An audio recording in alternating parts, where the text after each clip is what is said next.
نہ مال خزانے تیرے، نہ حسن جوانی تیری، نہ مال خزانے تیرے، نہ حسن جوانی تیری، جس دا مال اسے لے جانا، تینوں ایویں ہرس ودیری، بیگانی شیدا مان کی کرنا، جڑی نہ تیری تے نہ میری، آزم سب کچھ چھڈ چھڈا کے اساں جا وڑنا وچ ٹھیری۔ حدیث پاک میں آتا ہے، نبی کریم علیہ السلام نے ارشاد فرمایا ہے کہ اے میرے غلاموں، میں نے تمہیں قبرستان جانے سے منع کیا تھا، اب میں تمہیں حکم دیتا ہوں کہ تم قبروں کی جا کے زیارت کیا کرو، اس لیے کہ قبروں کو دیکھنے سے بندے کے دل کے اندر آخرت کا فکر پیدا ہوتا ہے۔ اے کر دو اپنے اللہ دیکھا کرو کر دو۔ جس وقت بندہ آخری آرام گاہ کو دیکھتا ہے تو اس وقت اس کے دل سے دنیا کے خیالات و نظریات جو ہے وہ نکل جاتے ہیں اور آگے کی اس کو فکر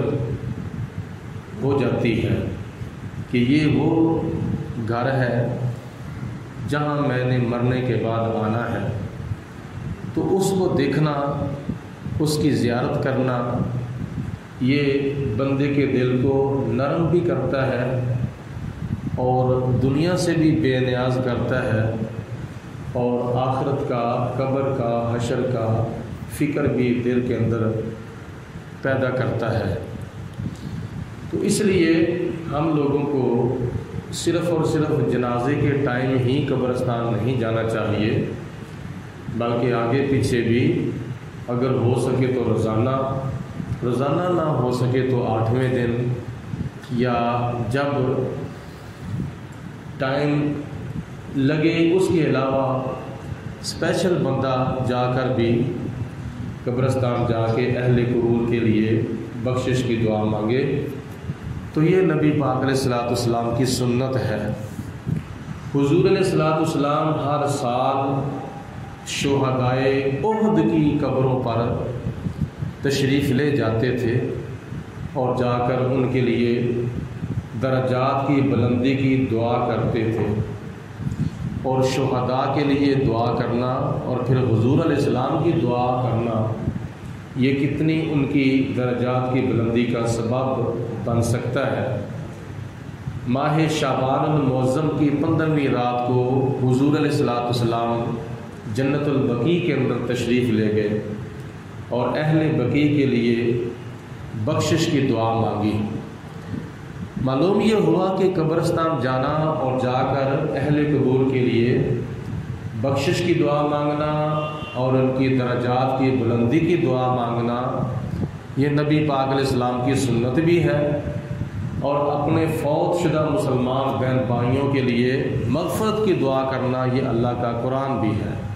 قرآن پاک میں اللہ تعالیٰ فرماتا ہے والذین جاءوا من بعدہم، وہ لوگ جو ان کے بعد آئے تھے، یقولون ربنا، وہ کہتے ہیں کہ اے ہمارے پروردگار، ربنا اغفر لنا، یا اللہ ہمیں بھی بخش دے، وَلِإِخْوَانِنَا الَّذِينَ سَبَقُونَا بِالْإِيمَانِ، اور جو لوگ ہم سے پہلے ایمان کی سلامتی کے ساتھ دنیا سے چلے گئے ہیں ان کو بھی بخش دے، ہمیں بھی بخش دے اور ہمارے گزرے ہوئے مسلمان بہن بھائیوں کو بھی بخش دے۔ تو یہ قرآن پاک ہے، یعنی فوت شدہ لوگوں کا زندوں کے اوپر جو حق ہے وہ یہ بھی ہے کہ ان کے لیے بخشش کی دعا مانگی جائے۔ آج ہم نماز کے اندر بھی دعا مانگتے ہیں، اتحیات کے اندر جب آخری دعا پڑھتے ہیں ربنا اغفر لی ولوالدی وللمؤمنین یوم یقوم الحساب، کہ یا پروردگار عالم مجھے بھی بخش دے، میرے والدین کو بھی بخش دے، اور جتنے بھی قیامت تک آنے والے مسلمان بہن بھائی ہیں یا اللہ ان کو بھی بخش دے۔ ایک بات یہ یاد رکھیں یہاں پہ یہ جو ہم نماز کے اندر دعا پڑھتے ہیں، رب اجعلنی مقیم الصلاۃ ومن ذریتی ربنا وتقبل دعا، ربنا اغفر لی ولوالدی وللمؤمنین یوم یقوم الحساب۔ یہ پہلی بات یہ ہے کہ حضرت ابراہیم علیہ السلام کی مانگی ہوئی یہ ایک دعا ہے۔ جناب ابراہیم علیہ السلام کی دعائیں تو قرآن پاک میں اور بھی بہت زیادہ ہیں، لیکن ان کی آپ کی مانگی ہوئی دعاؤں میں سے ایک دعا یہ بھی ہے جو آج ہم نماز کے اندر پڑھتے ہیں، اور اس دعا کا جو معنی مفہوم یہ ہے کہ بندہ اللہ کے بارگاہ میں دعا کرتا ہے، یا اللہ مجھے بھی نماز کا پابند بنا دے، اور میری اولاد کو بھی نماز کا پابند بنا دے، اور میری دعا کو قبول فرما لے، اور یا اللہ مجھے بھی بخش دے،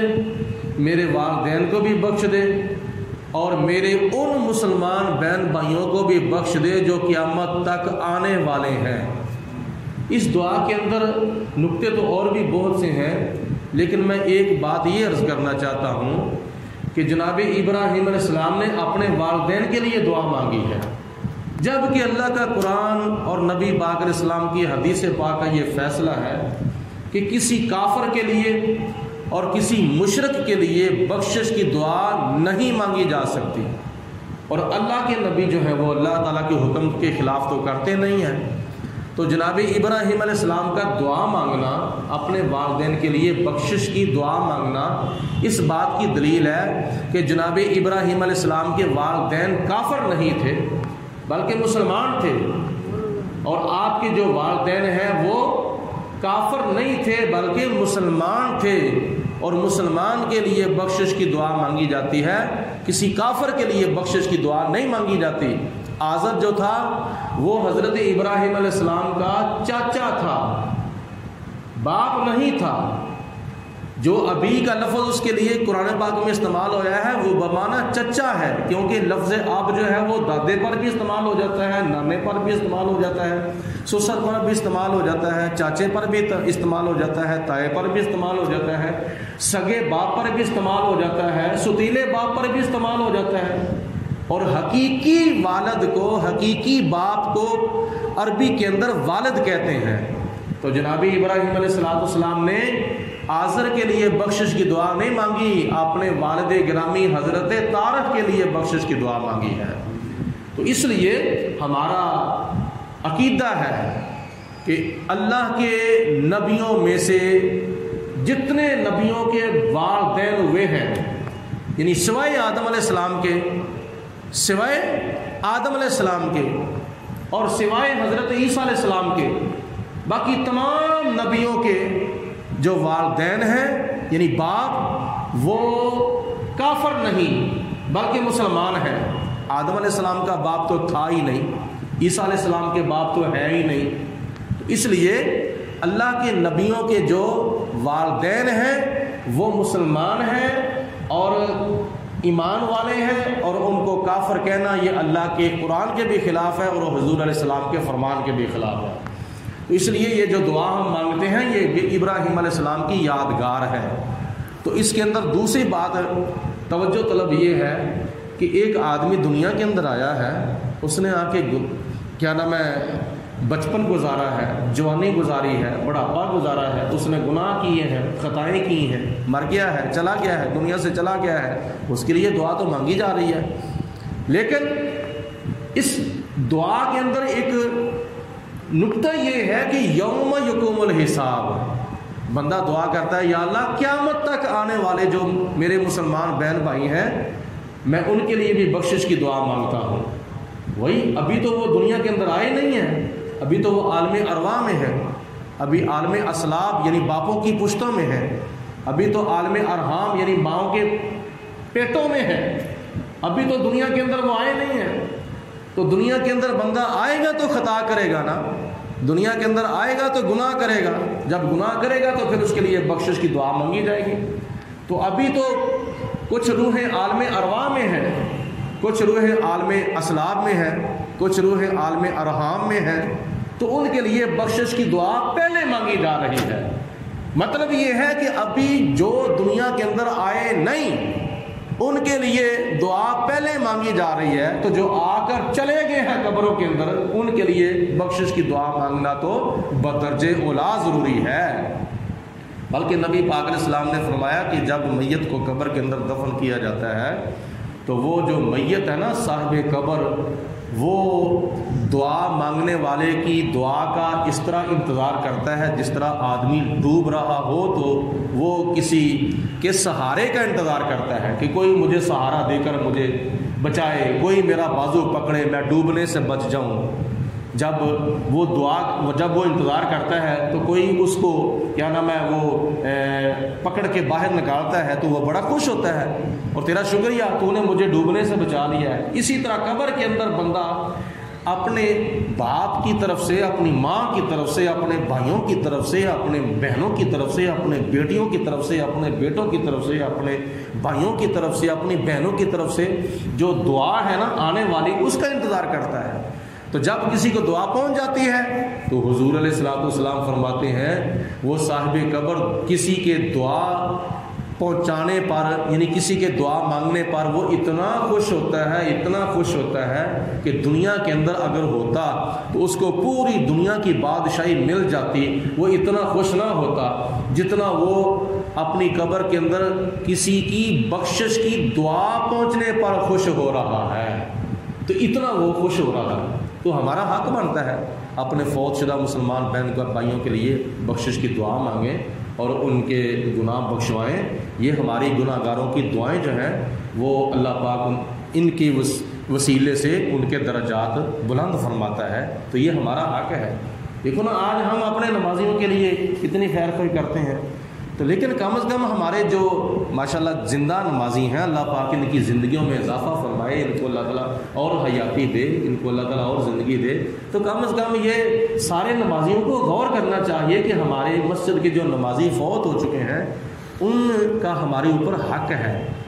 یہ دیکھو نا ایک گھر سے 2-4 آدمی فوت ہو چکے ہوں تو باقی گھر والوں کا حق بنتا ہے کہ ہم اپنے فوت شدہ عزیزوں کی روح کو ثواب پہنچائیں اور ان کے لیے بخشش کی دعا مانگیں۔ تو جو مسجد کے نمازی ہیں ان کی یہ ذمہ داری ہے کہ اپنے فوت ہونے والے نمازیوں کے لیے بخشش کی دعا مانگیں، یہ ہمارا اور ان کا تعلق ہے اور ہونا چاہیے۔ اس لیے نبی پاک علیہ الصلوۃ والسلام نے فرمایا دعا یہاں بیٹھ کے مانگو پھر بھی پہنچتی ہے، وہاں جا کے مانگو پھر بھی پہنچتی ہے۔ تو قبرستان کے اندر جا کے اگر مانگی جائے، وہاں جا کے فاتحہ خوانی کی جائے، وہاں جا کے قرآن خوانی کی جائے تو پھر کتنا اللہ پاک ان کو درجہ اور ثواب عطا فرمائے گا۔ تو حضور علیہ السلام نے فرمایا کہ میں نے تمہیں قبرستان جانے سے منع کیا تھا، اب میں تمہیں حکم دیتا ہوں کہ تم قبرستان جایا کرو،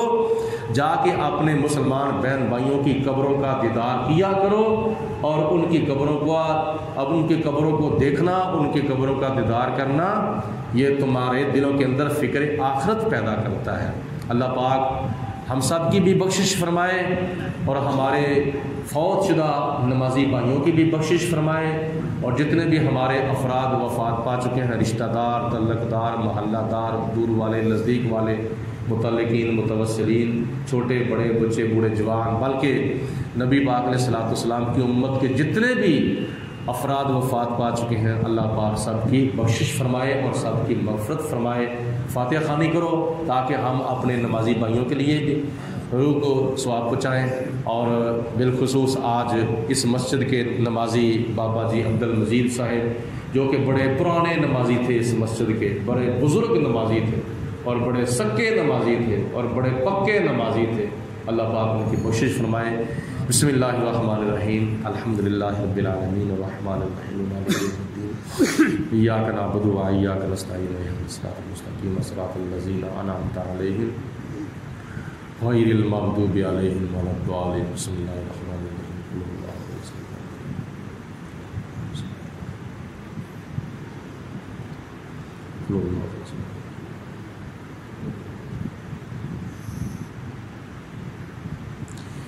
یہ جو آپ لوگوں نے ایک مرتبہ سورہ فاتحہ پڑھی ہے اور 3 دفعہ قرآن شریف تلاوت کیا ہے، اگر گنتی کی جائے تو یہ کم از کم میرا خیال ہے 40-50 لوگ بیٹھے ہوئے ہیں، اور اگر 50 لوگ بیٹھے ہیں یا 40 لوگ بیٹھے ہیں تو 3 مرتبہ ہر فرد نے سورۃ اخلاص پڑھی ہے، تو نبی پاک علیہ السلام کا جو فرمان ہے 1 مرتبہ سورۃ اخلاص پڑھی جائے تو 10 پاروں کا ثواب ملتا ہے، 2 مرتبہ سورۃ اخلاص پڑھی جائے تو 20 پاروں کا ثواب ملتا ہے، اور 3 مرتبہ سورۃ اخلاص پڑھی جائے تو پورے ختم قرآن کا ثواب ملتا ہے، اگر 6 مرتبہ پڑھی جائے تو 2 قرآن کا ثواب، 9 مرتبہ پڑھی جائے تو 3 قرآن کا ثواب، 12 مرتبہ پڑھی جائے تو 4 قرآن کا ثواب، 15 مرتبہ پڑھی جائے تو 5 قرآن کا ثواب، ٹھیک ہے۔ اسی طرح خود غور